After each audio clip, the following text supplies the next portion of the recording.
Morning all. All right, so 3 games tonight in the National Hockey League. So the preview and the news video are molded into one. So we'll start off with the news of the day, starting with Nolan Patrick. Sad news with Nolan Patrick, but expected, right? He hasn't played for a while, and he officially retired today. So he retires at age 25. He's young enough to, build himself a career and all of that fun stuff. But the career he wanted was in the National Hockey League. Injuries just didn't allow it to happen. He ends up playing 222 games in the NHL, spread out over 4 seasons, 32 goals, 45 assists, 77 points in that time, playing first with the Flyers and then with the Vegas Golden Knights. Nolan Patrick it just never quite hit. He had some good stretches there with the Flyers especially, but they always seem to be bookended by injuries. So all the best to Nolan Patrick in retirement, and it's got to be tough. You build up to that dream, and then it just doesn't quite happen. And this is why you won't hear me complain about a player who makes $10 million a year, and they're so greedy. There's a lot of players who would love to have that life that don't, and others that get there, and then, like I said with Patrick, it's injury related. So I get your money while you can. You never know when your last game's going to be, so I totally understand why they signed those contracts. And I understand why the teams hand them out too, because without those star players, you're gonna have a hard time selling tickets. Devon Toews made some headlines last night, calling out his teammates after the loss against Chicago, and I don't think he was necessarily wrong. The one thing, of course, is you don't want to be the guy who's like, "Oh, you guys are all bums. I'm doing my job." So as long as that's not what it is, then you're all right, I think. But again, because hockey players very rarely say anything other than your standard pucks in deep, got to give it 110%. Can't take anything lightly, and yada yada yada yada yada. As soon as they step out of the norm and they make a statement like that, then people are like, oh my gosh, really? How dare he? But yeah, I think it's fine as long as he's leading the charge and helping this team turn it around. Because again, just complaining for the sake of complaining doesn't work, and I don't think Toews is doing that either. I think Toews is, I don't know if taking a stand's the right terminology, but I think he's doing something that he's probably not the only one in the room that feels that way. We'll put it that way. Usually, if one guy's willing to speak up like that, there's usually other guys that are thinking that way too. So as long as it's not infighting that's being caused by him calling out his teammates, then it should be okay. If not, keep an eye on Colorado. Keep one thing in mind with Colorado. If there's a coaching job that's safe, it feels like Colorado's one of those that's really safe. So you'd be more likely to see a change with the team on the ice rather than the face behind the bench, I would think, with Colorado, should this mediocre run continue. So New Jersey. And for those who do not like LTIR and don't like what they feel is cheating, I am sure people will have an opinion on this. It doesn't sound like anything untoward's going on. LeBrun's reporting Dougie Hamilton's likely out until the playoffs. He's hearing mid-April, early May is when Dougie Hamilton's likely to return, which would give them $9 million in cap space thanks to LTIR. So they can add, a pretty big money deal or a couple of contracts. You would think probably expiring, maybe. But yeah, New Jersey can add. Obviously, they'd love to have Dougie Hamilton in the lineup, but having that allowance on LTIR right up until the end of the season, and we know there's no cap during the playoffs. That's been a debate every year. I guess New Jersey's the one that we could be having a debate about this year, although they're not the only one. But yeah, it'll be interesting to see if they do pick somebody up and if they wait a little while. Like New Jersey's still right on that fringe of whether or not they're going to make the playoffs. I still think they do. I think they're too talented not to. But yeah, adding somebody, and I would think somebody to not necessarily replace Hamilton, nobody can, but adding another defenseman could be a really solid move by Tom Fitzgerald. So we'll see what he does. So the Ottawa Senators, the collapse continues. 5 games now. 5 in a row they've lost, all in regulation. And that collapse against Arizona, it's this odd thing that happens with Ottawa. It's nice that Jacques Martin got to see it up close and personal last night, that as soon as that first goal went in against them, the game completely shifted. Up until then, I was like, Ottawa this is the coach's bounce. Yeah, the coach's bounce lasted for the first period. And then once we get to the end of the second period, it was pretty obvious Arizona had the momentum. They were playing better than Ottawa, and they just seemed to want it more. And that's tough, when you see a team that is having its struggles like Ottawa is, and it still feels like the other team wants it more. Whether that's reality or not, that's how it appears. And it can it can lead to changes in a locker room because now they've changed the GM, they've changed the coach. What's next? The team on the ice. And when you have a new owner and you have whole new management, I don't think anybody's job's necessarily safe. You're kind of playing to show them, hey, I want to stick around here.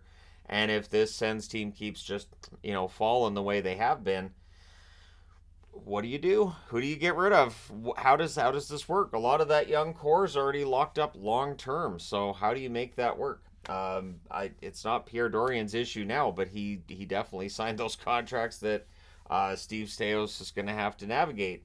So Washington Capitals kind of unofficially making it official today in that Ethan Bear will be joining the team, or it has joined the team at morning skate today.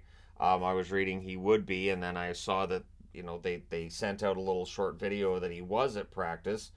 So he'll officially sign at a later date. He's still rehabbing from injury, so once he's 100% cleared and good to go, Ethan Bear will be signing a contract with the Washington Capitals. So all the best to him. I thought he was solid for the Canucks last year. He's a good third pairing option. He can play top four if he has to, but yeah, as a third pairing, I think he's really beneficial to a team. Miroshnichenko is debuting tonight for the Caps. I do expect to see him score at least a point because of how long his last name is. I expect that tonight. There's only the 3 games, though, so it's fine.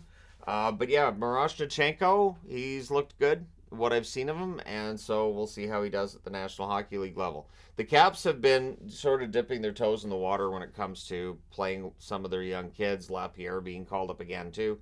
It's kind of interesting to see where the Capitals are at. They're a team that we think probably needs a rebuild of some sort, but the record's too good to actually do any sort of a rebuild, and of course, you have a lot of veterans on that team, so they're not going to be all that gung-ho about a rebuild either. And again, as long as they're winning enough games to stay in the hunt, here they are. So we'll see if Miroshnichenko helps. With last night's goals for Austin Matthews, he is now on pace for 73 goals this season. 25 goals in 28 games. Just absolutely crazy goal totals being put up by Matthews. And I do see the, complaints here and there of, well, yeah, he gets the goals, but nah, if a guy's on pace for 73 goals, that's a pretty good season. There's not really a whole lot to poke at there. I'm impressed with the season Matthews has had thus far and looking forward to seeing just how many goals he can put up. My guess was he would end up in the 50 to 60 range. It looks like he's going to end up probably eclipsing that. Understanding there's a bunch of games left, you never know what's going to happen, but yeah, he looks pretty good right now. So tonight we have 3 games, as I said, on the NHL schedule. 2 of them starting at 7:30 Eastern, 4:30 Pacific, and then one starting at 10 Eastern, 7 Pacific. So starting at 7:30 Eastern, we have the Detroit Red Wings in against the Winnipeg Jets. On October 26th, Winnipeg went into Detroit and won 4-1. Detroit's going to try to return the favor. The Wings are 15-12-4. Some tough results for them lately. Andrew Kopp, former Winnipeg Jet, 5 goals, 10 assists for him this season. DeBrincat, 15 goals, 13 assists, 28 points for him. DeBrincat's been pretty good, and he and Kane had a couple of goals combined between the two. Their last game out, so we'll see how things go in this one. It was a couple of assists for Kane on DeBrincat goals, right? Anyway, I know there was at least one. Winnipeg, 18-9-3 overall this season. Velarde, 12 games played by him, 5 goals, 5 assists, 10 points. He's red hot right now. Nemesnikov, who I believe played for Detroit, 3 goals, 12 assists, 15 points for him. So let me know your winner in the comment section below for that one. 7:30 Eastern, 4:30 Pacific start between the New York Islanders and the Washington Capitals. So this is the third of 4 meetings. On November the 2nd, 3-0 for the Islanders. November the 11th, it was 4-1 for the Capitals. The fourth and final meeting will be on December 29th. So again, these teams are going to get to know each other pretty well. Horvat for the 15-8-8 Islanders, 13 goals, 18 assists, 31 points. So he's above a point per game. He's scoring at about a 35 goal rate right now. Not too shabby. Holmstrom, 10 goals, 3 assists, 13 points. And of course, half those goals are shorthanded. On the Washington side, they're 15-9-4 overall. Anthony Mantha with 7 goals, 4 assists, 11 points for the Caps thus far. Strome, 12 goals, 6 assists, 18 points. Might be their best goal-scoring threat this year, which feels weird to say about a team with Ovechkin on it. But at this point, Strome's their best goal-scoring threat. Wilson's been the hottest lately, though. 10 Eastern, 7 Pacific, we've got Seattle in against LA. Seattle will try to catch LA on the second half of a back-to-back. Hoping they'll be a little bit tired from that game against San Jose last night. This is the second of 3 meetings on December 16th. LA won in a shootout, 3-2 against the Kraken. The third and final meeting will be April the 3rd. Seattle's 10-14-9. So overtime and shootout loss points definitely keeping them closer to the playoffs than they otherwise would be. Tatar, 2 goals, 9 assists, 11 points. I'm just going to say it. Tatar's looked like a really solid addition already for Seattle. Bjorkstrand, 10 goals, 16 assists, 26 points. Might be their most consistent forward this year. On the LA side, they're 18-6-4 overall. Kopitar, 13 goals, 16 assists, 29 points, coming off of a very good game last night against Seattle, against St. Louis, against San Jose. There we go. I knew it was one of the S words. It was the third. It was the third team that starts with S. All right. So yeah, Kopitar, good game for him last night. But Dubois, 5 goals, 7 assists, 12 points. What in the world? And I say that because it's been 28 games and he only has 12 points and only 5 goals. What do you do with a player on a long-term contract when they're not performing well? It's a tricky question LA might have to answer if things don't get better soon. But let me know your thoughts in the comment section below as always. Like, is Dubois having problems because the line he's on, or is it just a bad mix with LA, or is he just on a cold streak and it's going to turn around? Let me know your thoughts. Don't forget to hit like and subscribe if you're browsing your way through. You just tapping upon this video, or just, hey, because you haven't done it yet. And no pressure, but I do appreciate it if you hit like and subscribe.